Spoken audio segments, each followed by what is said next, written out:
Hey, chickadees, welcome into today's episode of Mojo Mysticism.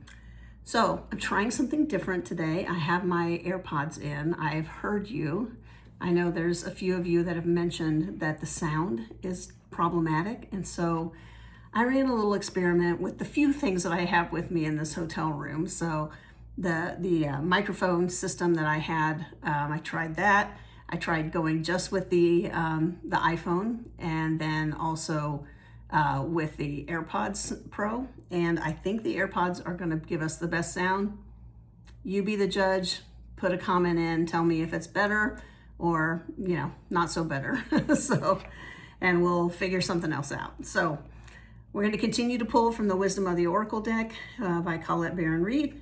There are 3 cards that have already come out today, so I kind of picked the deck up and 3 fell out, and it's like, okay, well, there we go. So what we got today is card number 19. This is flexible. Card number 19, flexible. And the second card that we got is card number 43.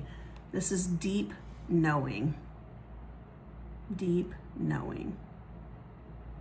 And then today, the third card we got was 49. This is observer. I love this little card with the fox. With the what is that? Whatever it is, I don't know. It's not binoculars. It's some kind of a looking. I don't know. Tell me in the comments. So, I've had a rather long day. So, but I love that he's kind of looking up at the moon. He's definitely in what I call observer mode. So. The message that is for us tonight out of these 3 cards is, first of all, to remain flexible.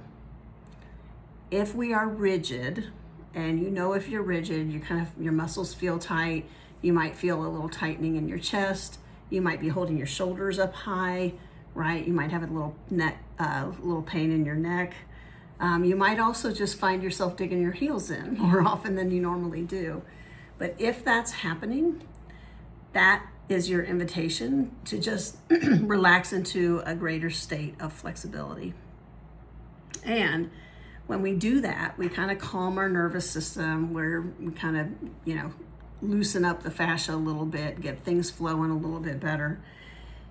And that impacts our intuition. And that is what the deep knowing card is all about. It's engaging with our intuition, and it's allowing that intuition to have, frankly, be in its right place at the table, which should be at the head of the table, and have the loudest voice and the biggest vote as we move through our life and as we navigate situations. And so when we are rigid, it is hard to actually engage our intuition. It gets more difficult. And my experience has been that this is when the guides have to get the hammer out instead of, softly and kindly pointing in a direction. And I've seen the correlation between my own rigidity in my life and when I can better access my connection to source through my intuition. And so those 2 cards really go very tightly together. One kind of helps cause the other to a large extent, or refine it more, allow it to be clearer for you. And then we have the observer card. So the observer card is reminding us that sometimes we get to take a step back and reassess the situation. And when we need to do that, oftentimes our bodies are reacting and guiding us that way because they're rigid, right? They feel all the things I just went through. And we get a little bit more set in our ways, a little bit more certain of what we're talking about, when maybe we're not certain about what we're talking about, or at least that's my case most of the time. And when we are inflexible, the way we kind of cure that, or helped cure it, to come back to a more flexible and malleable state in our bodies, in both our chemical and our electrical systems, is to kind of remove ourselves from that situation, maybe not physically, but energetically, and move into the observer role, where we get ourselves into a state of curiosity and wonder about what's going on rather than staying in the middle of it and getting kind of wrapped up about it. And that is also one of the ways that we get to re-engage or actually hear, in some cases, our intuition again. So this happens from time to time. It's perfectly normal. So congratulations, you're normal and I'm normal, right? So we are all normal, whatever that means. Probably not much, but we're all normal. So just remember the tools that you have in your toolbox. When you start to feel a little bit constricted, right? Take a step back, get into that observer mode, start to breathe deeply, begin to loosen up the rigidity in your body and in your mind and in your spirit so that you become more malleable again. You're able to bend with the situation. So if you ever look at, if you look at how the wind impacts different things, right? So the wind, a tree sways in the wind differently than reed grass strays in the wind, which, it sways in the wind differently than buildings. Buildings are very, very rigid. Trees, their trunks are rigid, their main branches are pretty rigid, but then you get down to the smaller branches and the leaves, and they're very, very flexible. And that's how trees survive. And it's also how reed grass survives. It has to bend with the wind. So we want things to bend so that they don't break. And this is the reason we want to stay flexible. So, and we're talking about flexibility in our body, yes, but most importantly, in our mind and in our heart.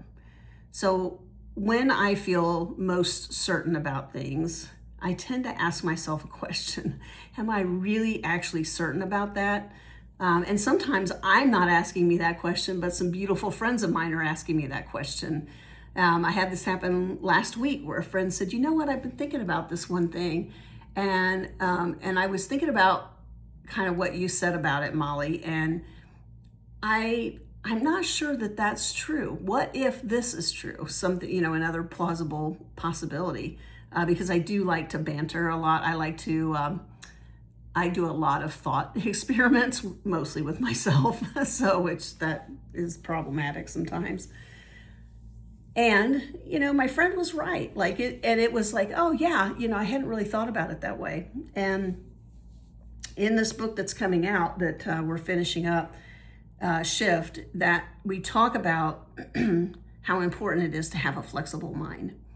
And that is, I was recalling with yet another friend this weekend that is one of the things I'm most grateful about for my time in Buddhism. So if I haven't told you, or you don't remember, I studied Tibetan Buddhism for about 10 years. And one of the things, there's many things I'm very grateful about my time in Buddhism for. One of them is that it gave me a flexible mind. So in Buddhist debate, we look at things from all different angles and we take a position and we defend it, right? And it's a position we may not agree with in real life, right? But we're defending it. And it really taught me how to open my mind more than I had been able to do previously. And so I'm very, very grateful for that.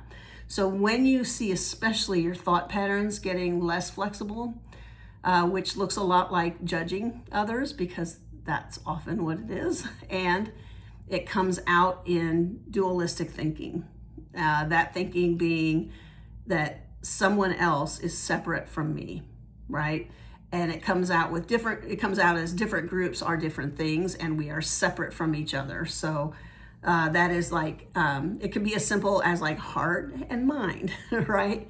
That those things are separate. They are not separate, actually. So, and neither are we separate from others. And so I love the way that Quo puts this, which is we have our self and then there are other selves. And I love the way they frame that because it is true. So we do have our self and then we have other reflections of the same thing that we're connected to in other people. And so they are other selves.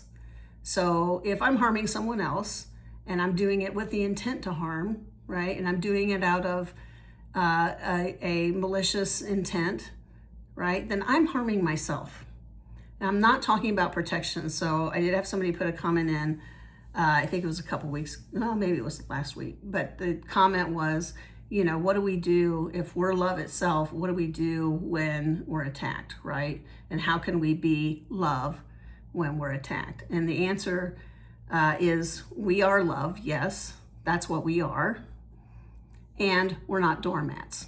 So if you're being attacked, you're going to defend yourself or someone else if they're being attacked, right?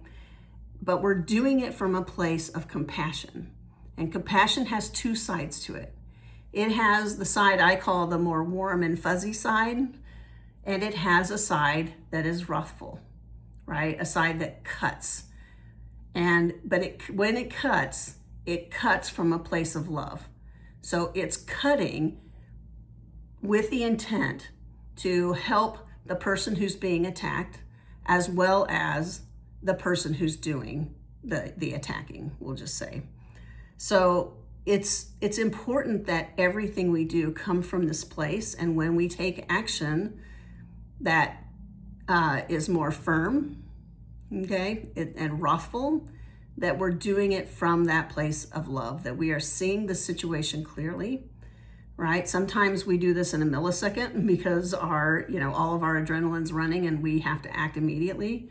So sometimes it takes just, not even a second. And sometimes it's like, what is the right thing to do? And it takes a little bit longer to sort that out.